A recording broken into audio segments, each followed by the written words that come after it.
Kære dig derude, så er det blevet torsdag. Det er tid til boosted. Det er tid til at kigge på, hvad det er, vi gør, når vi mangler noget og savner noget. Fordi at tit så kommer vi til at sidde og pille i det, vi synes, vi ikke har, og vi synes, vi mangler. Jeg var ude og holde foredrag i går, og et samtaleforedrag med min kæreste, hvor vi går rigtig dybt og taler om, hvad det er, der er let, og hvad det er, der er svært. Og til det her foredrag, der mødte jeg en, som havde boet på min barndomsvej. Valmomarken i Fjerdslev, og det sendte mig ikke til tælling, for jeg synes, det var enormt hyggeligt og enormt smukt.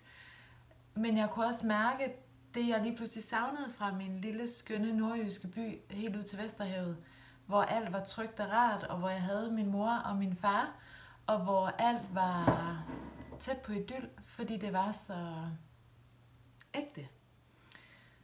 Og det er ikke fordi mit liv er uægte nu. Der er bare rigtig meget ansvar. Der er en mor og far, der ikke er der mere. Der er rigtig meget voksenliv, fordi sådan er det at være voksen. Så er det dig, der tager ansvar for dig. Og der er jo rigtig meget, jeg mangler og savner. Så det, jeg vil snakke med dig om, det er, hvad gør du med dine problemer, som ligger i fortiden? Piller du i dem? Brokker du over dem? Brokker du dig over dem? Er du ked af det? Er du ramt over det?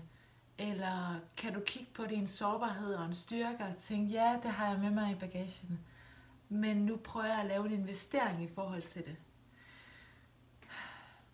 Det øver jeg mig i, når jeg mærker det her, fordi jeg ved godt, der er rigtig meget, jeg mangler. Jeg ved godt, der er rigtig meget, jeg savner, og jeg ved godt, der er rigtig meget, der går i stykker.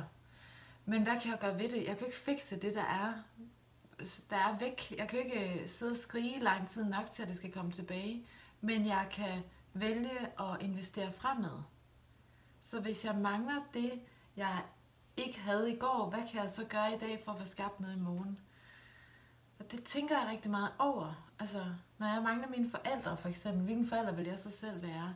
Når jeg savner idyllen i min barndomsby, hvordan kan jeg skabe idylliske hverdag for mig, hvor det bliver så idyllisk i det, der også er, i stedet for at jeg ender med at blive hende, det er synd for, apropos et tidligere boost, eller hende, der altid er sådan lidt ked af det, fordi at hun er blevet så ramt af livet. Jeg tror ikke, det er noget særligt for mig. Jeg tror også, du er ramt af livet. Jeg tror, vi alle er brændte børn.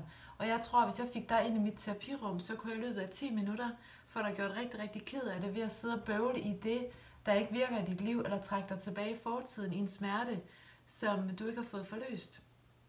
Og den forløser sig jo, når du kan kigge på den, og tage den med dig i dagen i dag, og kigge på, hvis det er det her, jeg mangler, hvordan skaber jeg så noget, der er stærkere og større, end det, der er svært, ved at lave en investering. Hjertesuk. På den måde får man skabt smukke dage, gode dage, opadgående dage, på trods af det, der er. Det er ikke let, og det er lettere at lade være, det er lettere at brokke sig, det er lettere at lave drama, det er lettere at spille offer. Men det med at beslutte sig for at gøre det, man har med sig i bagagen, til en læring, så du kan bruge det til en investering i det, du har brug for i din fremtid, det er sindssygt stærkt.